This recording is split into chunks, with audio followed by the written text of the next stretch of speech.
have a lot to talk about today. And this is no exaggeration. We have a lot to talk about today. Because something big has happened on Friday night that is, by surprise to a lot of us Panthers fans, you already know what I'm talking about. Something happened on Friday night that completely took me by surprise. And I can imagine a lot of us by surprise. It is a situation that we have not expected to happen in regards to free agency. So we talk about that, and we talk about the Marlins situation, a roller coaster week that they had, and the soccer games. So this is going to be a little bit summer edition of recap of the week. That is going to be a long video, so buckle up because we have a lot to talk about. I would say this video might go up to 40 minutes, to say the least, so be prepared. All right, without further ado, we have to talk about this situation. Florida Panthers, what have they done?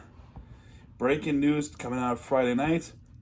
Matthew TKACHUK from Calgary Flames has been traded to the Florida Panthers. And I was like, holy crap, what a great trade it was. However, details came out later of who was traded in regarding Matthew TKACHUK. We trade away Jonathan Huberdeau, Mackenzie Weegar, Cole Schwitt, and a 2025 first round pick for Matthew TKACHUK and a first round pick in the future consideration. There is a age difference between TKACHUK and Huberdeau, which is 5 years difference because Huberdeau is 29 and TKACHUK is 24. Ben Zito's vision is have a young offensive powerhouse alongside with Paul Maurice and the staff that has been hired for the Florida Panthers. But the shocking trade that had happened was Jonathan Huberdeau being sent to Calgary Flames off of this trade. What? Huberdeau?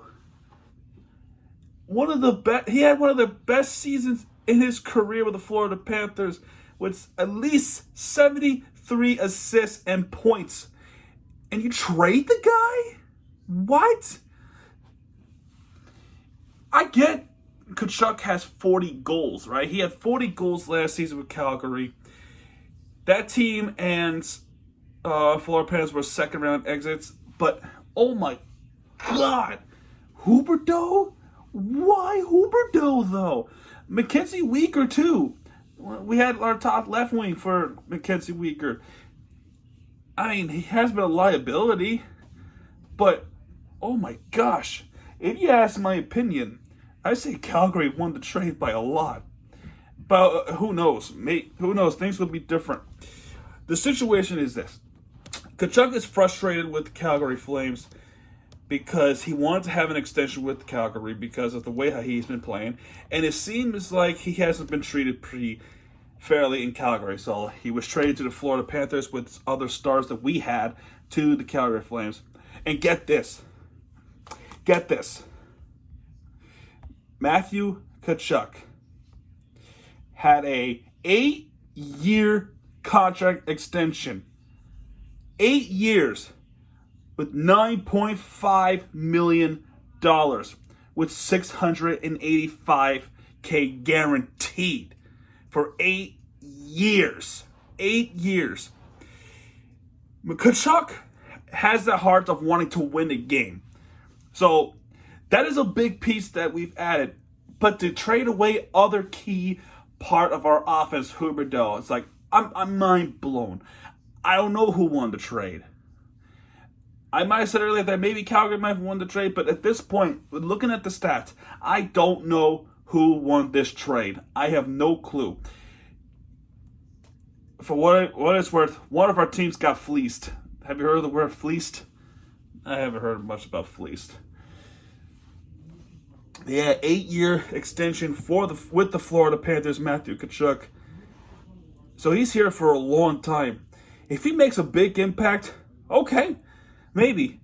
But we are going to miss HUBERDEAU so much. I'm really going to miss Jonathan HUBERDEAU. He was our greatest part of our offense for a long time since he was drafted to Florida back in 2000 and I think it was 2011.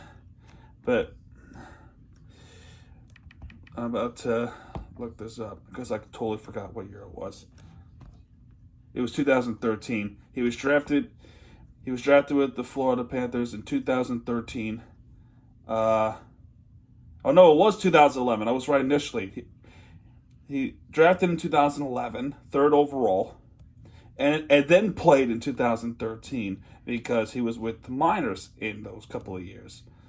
So that's the confusion. So yeah, man. Yeah. We're going to miss Jonathan HUBERDEAU. I already miss him. But I guess business is business. But I heard we are still not done with the free agency, so I guess buckle up. But now this new part of the offense, we have now Barkov still with us. Thank God. Duclair still with us. He's going to have a late start because of the injury. Sherrod is gone. Sherrod is gone. Marchman is also gone. So the guys who we have, Barkov, Weegar's gone. We also have those Stahl brothers. I forgot others. I can't believe I forgot others. What happened was that night where we lost those players took me off by surprise that I forgot about others. And that I should never have done it. But here we go. With the guys, Barkov, Reinhart, Sam Bennett, still good, still key offensive guys. Carver Hagee, still offensive powers. Aaron Ekblad with the nice defense. Forsling, and now Tkachuk with Spencer Knight and Lundell. The core of the players in the Florida Panthers team is 26. 26. The only one who is older than 26 is Bobrovsky. So, yeah, that's pretty crazy. All right, enough with the Florida Panthers. We thank Jonathan HUBERDEAU for their contributing, and as well as Mackenzie Weegar for also coming into Florida Panthers with the nice play. We're going to miss them so much. And now let's talk about soccer real quick. Soccer has not been kind to the MLS as well as Inter Miami. And actually, Inter Miami has been destroyed from this time to time. One of them was a friendly and the other was a regular season game. We had a friendly match against Barcelona as Phil Neville expressed that this is the biggest match of club history. And then we got absolutely clobbered, got destroyed by FC Barcelona's B team. We got Pierre-Emerick Aubameyang on the 19th minute, scores a goal, first goal for Barcelona. Then Rafinha to make it 2-0. Ansu Fati, 41st minute. Xavi with 55th minute. Memphis Depay with 69th minute. And Ousmane Dembele in the 70th minute. It's Miami scores 0. We got clobbered in this friendly. It is a one-sided affair. It did not look good on our part at all. Nick Marsman comes back and gets destroyed. Leonardo Capana injured. Higuain didn't make much of an impact. He was subbed off for Emerson Rodriguez, who comes in for him. 66% given for Barcelona, only compared with 34% Miami has. Barcelona 23 shots and 8 on target compared to just 1 shot for Inter Miami in this game. Just 1, and none of them were on target. None. It is a one-sided affair. It was uneventful to watch, and the fact that the stadium was sold out. It was sold out. The biggest crowd Inter Miami has ever had, sold out. The one half was Barcelona fans, good for them, and the other half was Miami fans who got destroyed. They want to be the big city and the big soccer club in the world. We got to do better than this. And then we go up to New York City, and this happened yesterday. We played against the defending champions, New York City FC. Maxi Morales in the 12th minute, who breaks the scoreboard for New York City FC. And 10 minutes later, Valentin Castellanos actually had a goal, but it was disallowed offside. And for Castellanos, this might be his last game in the MLS, as he would get transferred to Europe. I would say Castellanos has been big impact in our lives, really. As a local kid in New York City, Castellanos was a good person outside of soccer. And I wish him the best in Europe as the time happens. In fact, I actually got the chance to meet Valentin Castellanos. My friend William, Hammerbro TV, had a big privilege of going into the locker room with NYCFC. He got to meet Valentin Castellanos. In fact, he was the one who came out and talked to William and brought him to the locker room. He got to meet Sean Johnson, Maxi Morales, Diego Martins, Alfredo Morales, Santiago Rodriguez, Maxi. He met those guys in the locker room. It was such a good day. And I actually went to that game where they played against CF Montreal that night. It was also the day where LAFC destroyed Inter Miami at home. So, that's the little story between me, Castellanos, and William. Inter Miami looked weak. They looked weak in Yankee Stadium, and we had most of the possessions, but we just looked pathetic. We missed our guys. We definitely missed our guys. Campana was not playing. Mota had a temper tantrum when he was subbed off. And actually was giving it to the referee official who was subbing him off. Higuain had chances, but none of them were able to capitalize. No yellow cards for Inter Miami, only just one. I think the one person was Alfredo Morales for New York City FC. But in the 70th minute, Hubert for NYCFC puts the game away and wins it for New York City FC 2-0 against Inter Miami. Inter Miami had an ugly week. We've been outscored 8-0 if you count the friendly match that happened for Barcelona. It was not a good week, so we got to do better. We got to do better against Cincinnati. And the Cincinnati match, it's a personal one because we lost to them in Cincinnati, Ohio. And we have a short rest afterwards because we are on our way to San Jose, California, which, if you know us by now, we are not good on a road. We only won one game on the road. That was all the way out in Seattle, Washington. And the worst of all, that next week, next week is going to be a short rest because we're on the road all the way to California and all the way to the East Coast to Canada to play CF Montreal, who is arguably one of the best. And then we go back and play NYCFC again. So that is the upcoming schedule for Inter Miami. We got to do better because right now they are back at 11th place after going up to 9th. The Eastern Conference is still tight, so anything could happen, really. Anything could happen. So we'll see what happens. As I mentioned a couple of weeks ago, NBA Summer League is over.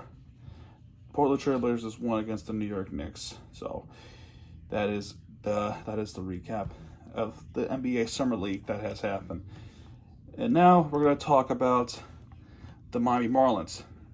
So with the Miami Marlins, it was a situation that was so ugly, so awful, that I just didn't feel they deserved winner of the week. I just don't feel like they deserve the winner of the week after the performance of happened that carried over from last week into this week. We played against Texas Rangers. It was a makeup game for the beginning of the year due to lockout, and we lost 8-0. Pablo Lopez was pitching, and he gave up 5 runs. 5. It is not a typical Pablo Lopez play because Lowe singled to center, which is this is all Texas. Haim singled to center. Garcia reached on infield single to third. That allowed Lowe to score. It is 3-0 Texas. Garcia homer to right, which is a 2-run home run. 5-0 Texas. And Hernandez double to left, which is a 6-0 fair. And Tavares to double to make it 8-0 Texas. It is a bad game. Very bad game. And the worst of all, we had this insane scoreless inning streak that's been going on. By that point, we reached 34 innings straight where we have not scored a run. There was history that was going to be made in the bad way. Up till Friday, we're all the way up to the 4th inning where finally we have a run. 37 innings that we have not scored a run. 37 innings. That is tied with a franchise record that we have not scored a run. And for 3 weeks, we haven't hit a home run. 3 weeks. Think about that number. 3 weeks. 4th inning, we finally done so, and it was Miguel Rojas who did it. Before or after the Dele home run to the left. And since that Dele home run for Pittsburgh, it's been all Miami. Miguel Rojas doubled to left, which is little hands wave like that. Which allows Anderson to score, Garcia to third. Obviously, Garcia scored on a wild pitch. So, thank goodness for the wild pitch. And Nick Fortes, who has arguably played a lot better than Jacob Stallings. It's a pretty crazy thing to say. Nick Fortes, the age of 25, 27 games. PA 84, at bat 75, runs 18, hits 19, second base 3, third base 1, home run 3, 12 RBI, 3 stolen base, B 6, strikeout 14, and batting average is 258. And that's for Nick Fortes. Jacob Stallings, 32 years old. Games played was 72, 238 plate appearance, 238 compared to Nick Fortes that only had 84. At bat was 211, and the run was 18. That's tied for Nick Fortes. Granted, he has more hits, which is 38. 2 doubles was 4. No triples for him, and he only had 2 home runs this season, 2 compared to Nick Fortes with 3. And one of the home runs for Nick Fortes was a walk-off. That's against the Mets. RBI is 22, no stolen base. Ball was 16. Strikeout was 55, and the batting average is 180. So I have no idea who's better. That kind of caught my eye. A little bit. So I don't know. You make the call who's better with the catching position. But anyway, Joey Wendell singles to center, which is 4-1 Miami. That's a good 4th inning.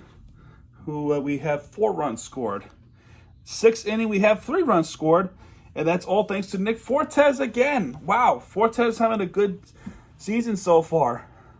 And then capitalized on that was Joey Wendell again, which makes it 7-1. And obviously, Garcia, homer to right, which puts the finishing touch in Pittsburgh, Pennsylvania, which is 8-1 victory for Miami Marlins against the Pittsburgh Pirates. Saturday, oh boy. So Saturday, it was a pitching matchup that did not go in our favor. What happened was the batting was not good. Quintana was really good pitching with 4 strikeouts. And speaking of pitching, Braxton Garrett on Friday, 6 innings pitched with 7 Ks. With nice curveballs and nice strikes. He knows how to play against Pittsburgh, but Max Meyer only got 2 outs in the first inning at the first inning. And after that 2 outs with 1 strikeout, he was hurt. His elbow got hurt. And I think it was his left elbow, if I can remember correctly. His elbow got hurt during the game and he had to come off. And Zach Pop have to come in for Max Meyer. This is a crazy situation, and it's actually the most frustrating situation too. It seems like it's cursed. It seems cursed if you think about it. I'm not sure if I retweeted this. I definitely don't think I did retweet it. But basically, the tweet was that the person we were going to watch him for a long time, he gets injured. Now Mayer gets hurt. And we have to put in the hands of relief pitching. And you know the relief pitching who was not very good. And guess who? And then if you ask me, if we were going towards those relief pitching, I'm shocked to know that he's our closer, right? He is our closer. Guess who gave up that run? The game-winning run. Guess who gave it up? It's Tanner Scott, our closer. Gave up the run against Tsuku. I'm sorry, Pirates fans, if I can't pronounce it right. But he gets a single, and that's allowed Gamal to score, and it's 1-0 Pittsburgh, and ultimately that is the end of that game because David Bednar for Pittsburgh gets the save. That's his 17th of the year, and that game was nothing. It was pretty bad. It was very bad, but today it got better, and it was a mainly frustrating one. Alcantara was pitching again. He only gave up 2 hits and 2 runs.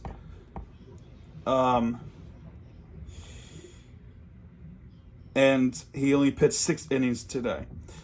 And typically he would pitch up to 7 innings, but that streak has come to an end today. So with the strikeouts is 10. Sandy Alcantara struck out 10 batters in this game. 10. All right, so oh my goodness. Cruz homers to right, which is 1-0 Pittsburgh. That's in the 3rd inning. In the 5th inning, Brian De La Cruz homers to left. It's tie game. Jesus Aguilar single to left center, which allowed Scollins to score. 3-1. Bottom of the 6th, Jamel has a sacrifice fly to center, which is 3-2 Miami.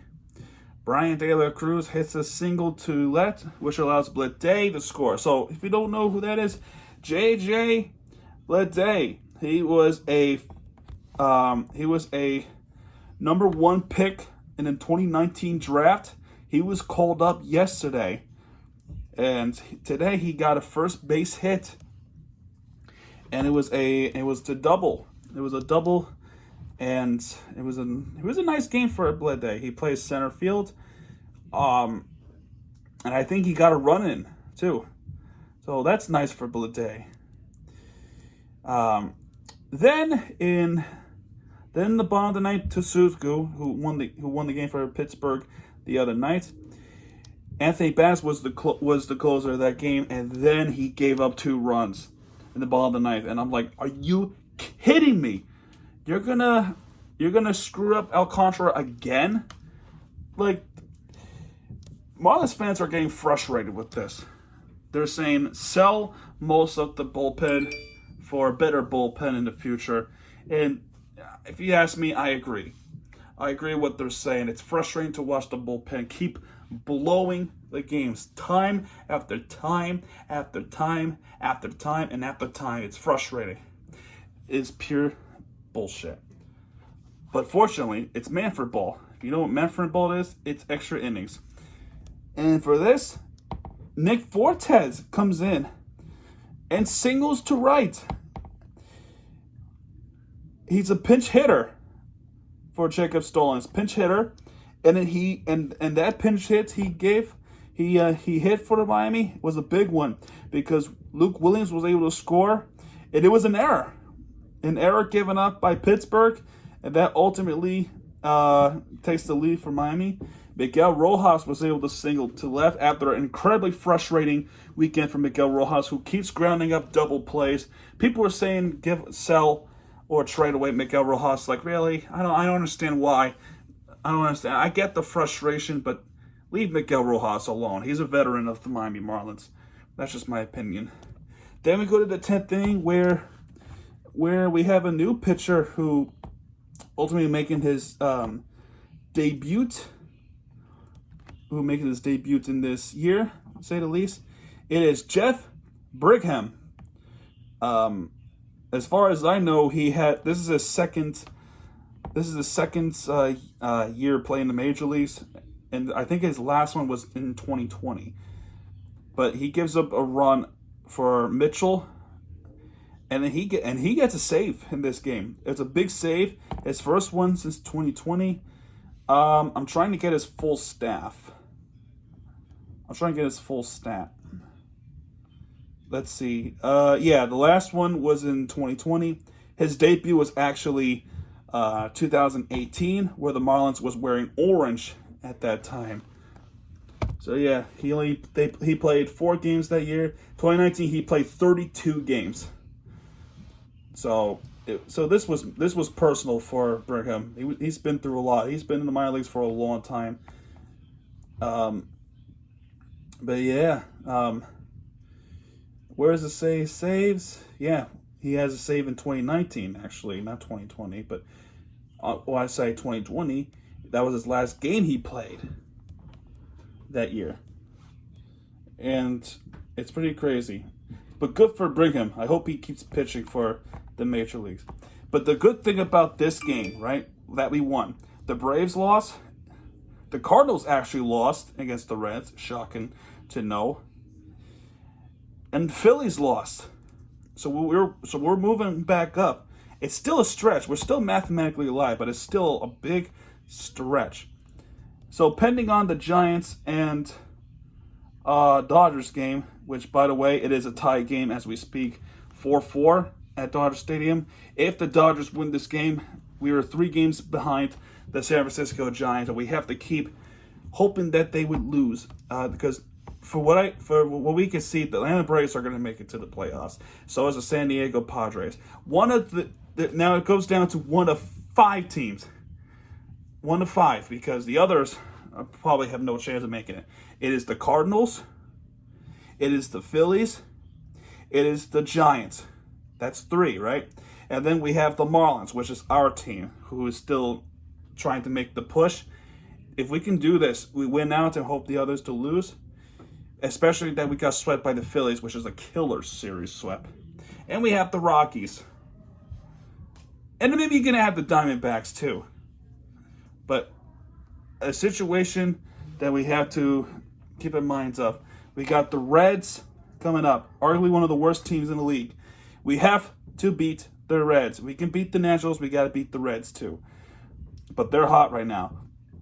And the Phillies got the Braves this week too.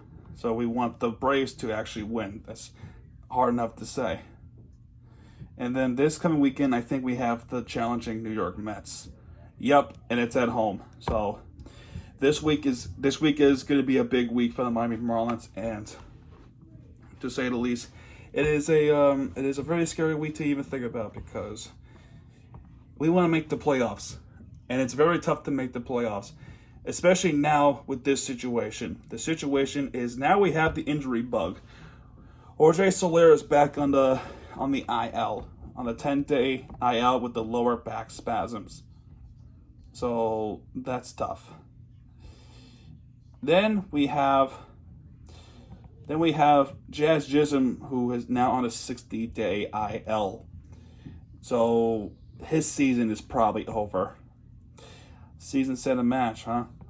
It might be an exaggeration. It could be. I don't know. I hope that's not the case. I hope he finds a way back early and plays a few more games in the regular season. I just don't know. I hope he gets better before that. Cody Poteet is also going to the 60-day IL, which probably means his season is over. And because of this, the active roster is now Williams, Ostadillo, Jeff Brigham, Huskar, Brazobin.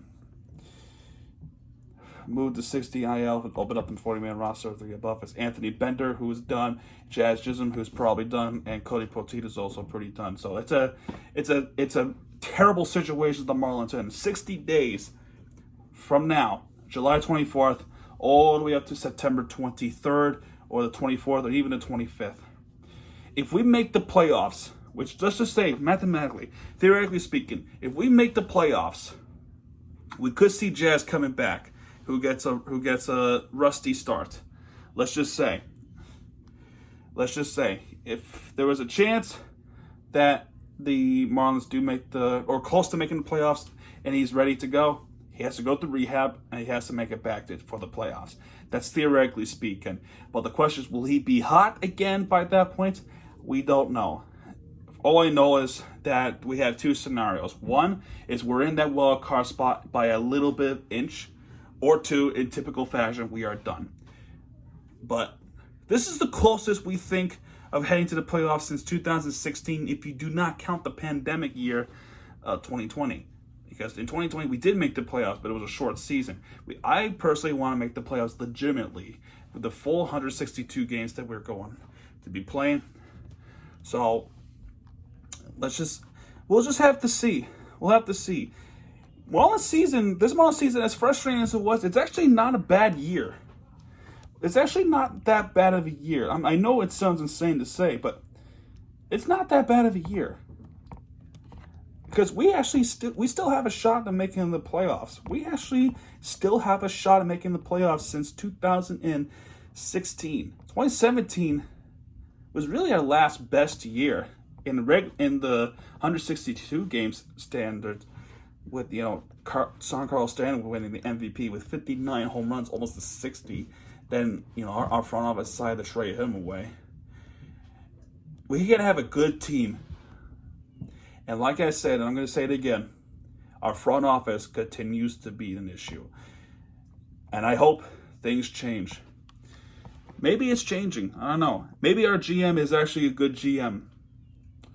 I have no idea. I have no clue.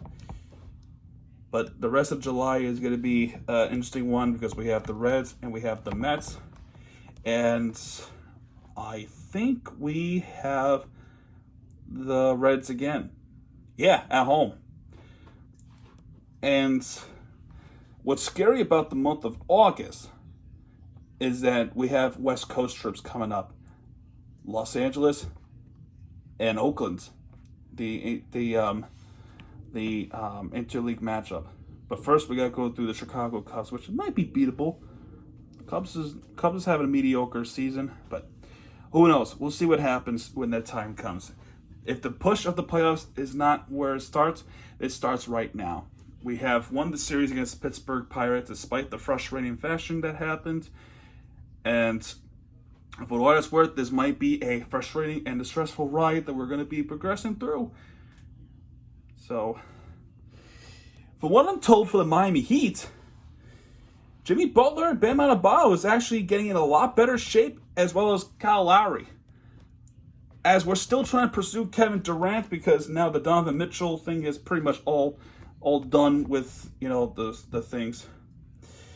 What happened here is they're looking to make things better for the Miami Heat despite the trade that might happen with Kevin Durant or Donovan Mitchell.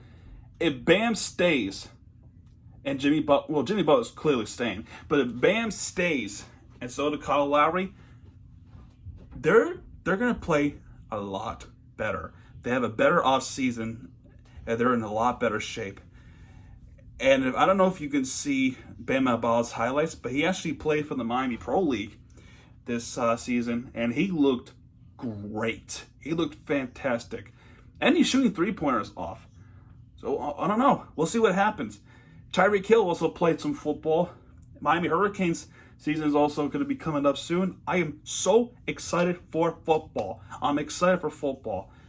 I'm even excited for FIU and FAU football. And, Miami Sports Recap of the Week. I haven't talked much about the other colleges. I've been really talking about the big one, the Miami Hurricanes. I didn't really talk much about the FAU Owls or the FIU Panthers, but maybe the time will come. As I heard, there could be a scenario with the FAU Owls that they're currently in the Conference USA different conference. They could go to a different division, which USF Bulls is in. So I don't know if that's true or not, but we'll just have to see. That could be talked about in the future in the Hyena 305. As tomorrow night, we are talking more about the Florida Panthers trade, as I already discussed in this video, with two other guests. And I hope you tune in tomorrow night. It is going to be a live episode. And it's going to be a fun one to talk about. And finally, we have a winner of the week. And yeah, you know what? Like I said, I didn't think the Marlins deserve the winner of the week despite the game that happened today. Because the injury bug is starting to come in. And it's going to be a frustrating, summer if all the things I stand to what I said just now. But we have winner of the week. And, I ground hop this team at FIU. This team is called Miami FC. And I talked about them a lot of times. But finally, I can confidently say they are your winner of the week.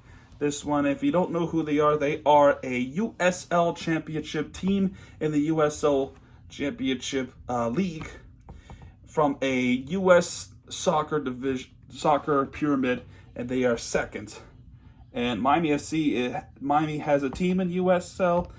Actually, a lot of Miami teams are in the USL kind of, pyramid. But the USL Championship is the biggest USL league in terms of men's. Miami FC, winner of the week, because we were down 1-0 for a while, and then it was tied 1-1 for the most part. And at the death in the stoppage time, we take the lead and we won the game. How did they do it? Let's talk about it. So the team was playing against Loudoun United, who really struggle against, believe it or not. Yes, the standing says they're in 12th place in the Group Eastern Conference. 12th place compared to Miami FC with 7th place. But Miami FC not known for winning games on the road either. But this game, we did. It was a comeback. It was a comeback win, to say the least. And I'm glad it's a good comeback win because it gives us the momentum that we need to push for the playoff spot. So it's not just Inter Miami who is pushing the playoffs. It's also not the Miami Marlins who's also pushing for the playoffs. Miami FC is also pushing for the playoffs. FC Miami City just lost in the playoffs, which is a women's team. But Loudoun takes the lead first. Abdul Zane in the 13th minute takes the lead for Loudoun. Loudoun United is actually a team in Virginia, which is in Loudoun County. I don't exactly know where in Virginia, but Loudoun County, that's where the team represents.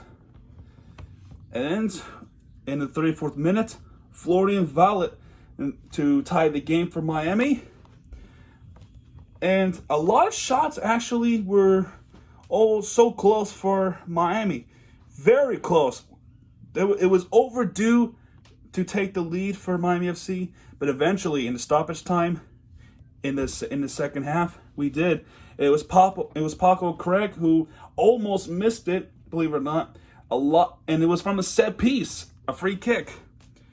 The ball was hit, head bounce everywhere in the zone, and it actually hit the post, but Paco Craig was able to kick it left, and it went in the 92nd minute of the game at the death. Miami FC with a huge win, huge road win against Loudoun. What a game! What a game this was. A frustrating, but a worth watching for this club. As for Loudoun, struggles continue, but Miami FC looking to keep the momentum going towards next week. And actually, I don't think they're playing this kind of week. Yeah, they're not. So 2 weeks, they're playing against New Mexico in Albuquerque. So I keep exiting for accidental reasons. But in this game, Miami FC was clearly a better team. 54% of possession compared to Loudoun have. 18 shots, 7 on target for Miami FC compared to just 11 shots and 5 on target for Loudoun United. And 4 saves for Miami and 5 for Loudoun. Overall, 2-1 victory for Miami United. Miami FC United. There is no Miami United. Oh my goodness. But that's really it for this week. Coming up next, we talked about this, the Miami Marlins against the Reds in Cincinnati and back home against New York. So it's going to be a deciding thing. I hope that the Braves beat the Phillies. But yeah, that's going to do it for this video, folks. If you like this video, hit that like button, subscribe for content, because Miami TKACHUK back. When he does, he'll be right there with the video entertainment you deserve. This week, new Miami plays is coming. Stay tuned for that. It's going to be premiered tomorrow night.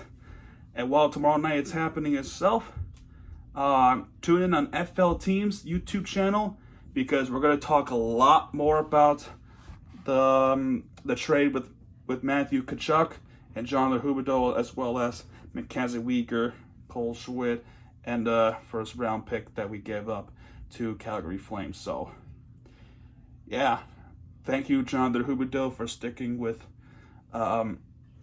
Florida Panthers, as well as Mackenzie Weegar, taking his time for his career for us. And it is a honor and privilege for them. Next week is going to be episode 30 of Miami Sports Recap of the Week. It is pretty nice. The record for Miami Sports Recap of the Week in my old YouTube channel, Mirror TV, which I still use. Don't worry, I still use it, but I haven't used it in a while, and I should go back and use it again. But I think we're about to pass pretty soon, because next week is 30th episode, and the record is 31 episodes back in Mirror TV days.